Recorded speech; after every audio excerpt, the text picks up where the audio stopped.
He stared, frowned, and went away shaking his head. Next day, Toby was excited.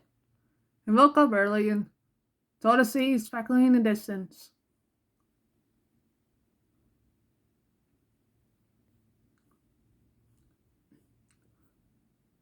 White birds wheeled and swooped overhead,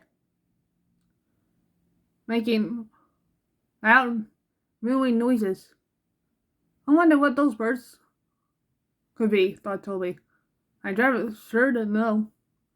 I'll ask him when he gets here. His crew are live looking glum. It's all love, Toby, his driver told him. They say there's nowhere for you to stand. Well, what's wrong with here? Wailed Toby. I'm not in anyone's way where I am at the moment. It's just an excuse, I reckon, said Toby's driver, lowering his voice. The real trouble is, you're too smart, Toby. They're afraid you'll show their brands line up. Just then, at the door banged, Toby jumped. Wake up, Toby, smiled his driver. Time to get back to work.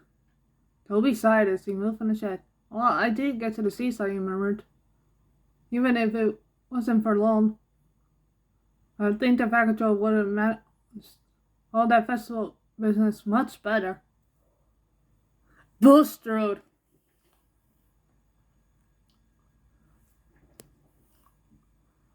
A few days later, Percy was shunting in the yard at Farquhar when the station master came up. Leave those trucks, please, Percy, he said. There's an emergency down at the harbor. The Fat Control wants you to go and sort it out straight away. But Toby can't, Percy. Never mind that, the station master said. The Fat Control needs you double quick. Leave us to worry about the shunting.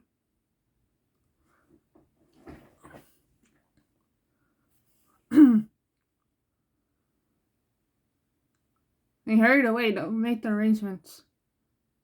Bulstrode was a barge used for carrying stone. It was a disagreeable barge. Nothing was ever right for him. And he grumbled and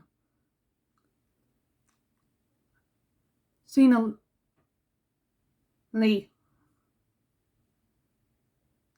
Trucks grumbled too, but they weren't a pass on Bulstrode.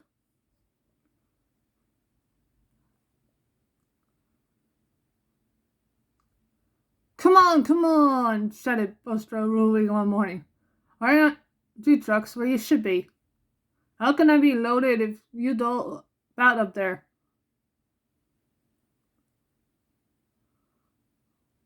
There's no engine and we can only go where we're put, retorted the trucks crossly. You're in the wrong place, not us.